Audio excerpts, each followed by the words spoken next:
Vous écoutez Europe 1, il est 9h30. Le journal des médias avec Thomas Joubert. Bonjour Thomas. Bonjour, à la une ce matin, les dernières infos sur la tragédie de Koh Lanta. La 9e saison de Pékin Express démarre ce soir sur M6 et des enquêtes exclusives de Bernard de la Villardière en prime d'ici la fin de l'année sur M6. On commence donc bien évidemment avec un point complet sur le drame de Koh Lanta. Les images de l'émission ont été transmises hier au parquet de Créteil. Les vidéos vont donc pouvoir être visionnées par les enquêteurs pour déterminer les circonstances précises de la mort du candidat Gérald Babin. On vous révélera dans un instant ce que l'on voit sur ces images. Hier, la société de production ALP s'est exprimée pour la première fois sur le déroulé des événements. Franck Firmin-Guillon, le président de la société de production, était l'invité du grand journal de Canal+. Le diagnostic est fait immédiatement par le docteur, c'est une déshydratation. D'ailleurs, il lui donne tout de suite de l'eau, la tension est normale. Il décide de le mettre à l'ombre, en observation, de le perfuser de façon à ce qu'il reprenne un peu d'énergie, puisque nous, on se dit, c'est un coup de pompe, enfin, le docteur se dit, c'est un coup de pompe, ça va revenir. Donc, il est mis en observation. Et ce, pendant d'ailleurs 2 heures, puisque par ailleurs, ensuite, il y a d'autres plateaux, puisqu'il y a la fin du jeu, il y a une équipe qui gagne, c'était un jeu de confort, voilà. Et ensuite, voyant que Gérald ne récupère pas correctement, le médecin décide donc de le mettre en observation à l'infirmerie.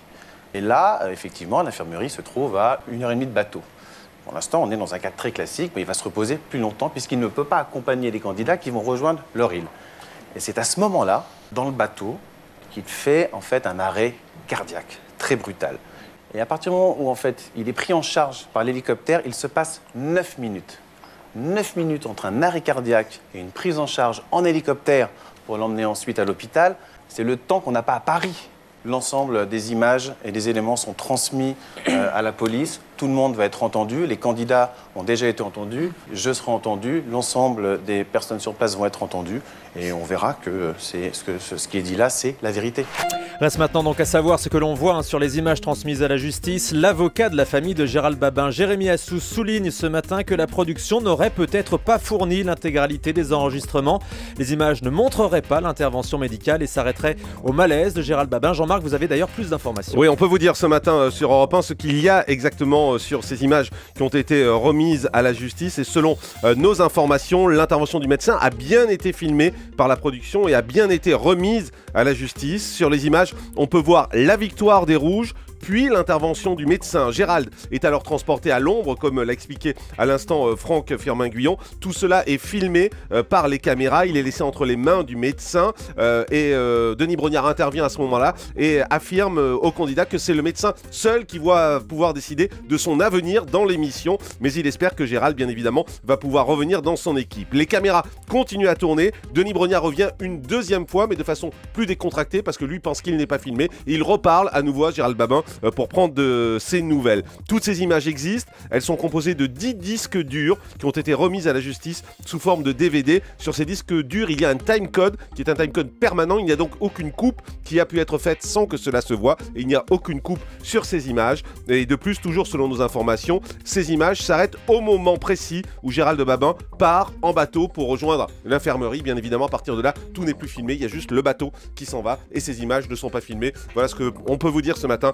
Information exclusive Europe 1. Dans ce contexte difficile, M6 lance ce soir la 9e saison de Pékin Express. Oui, il se trouve d'ailleurs que le médecin Thierry Costa avait également travaillé 2 années de suite sur Pékin Express. Cette 9e saison du jeu d'M6 a déjà été tournée.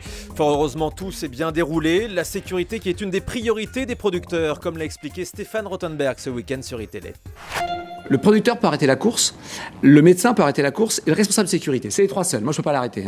Les 3 seuls qui peuvent vraiment, et on balise satellite, etc., on peut arrêter la course. On ne se voit pas entre nous. Donc voilà, si le médecin décide, il prend seul la décision parce qu'il est là avec son chauffeur et il y a un truc, il arrête. Ça arrive tout le temps.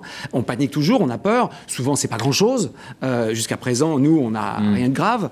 Mais là, c'est autre chose parce qu'on peut parler de plein de choses sur la sécurité. C'est la route, les dangers dus aux gens, on peut se faire attaquer. Et puis, effectivement, la santé.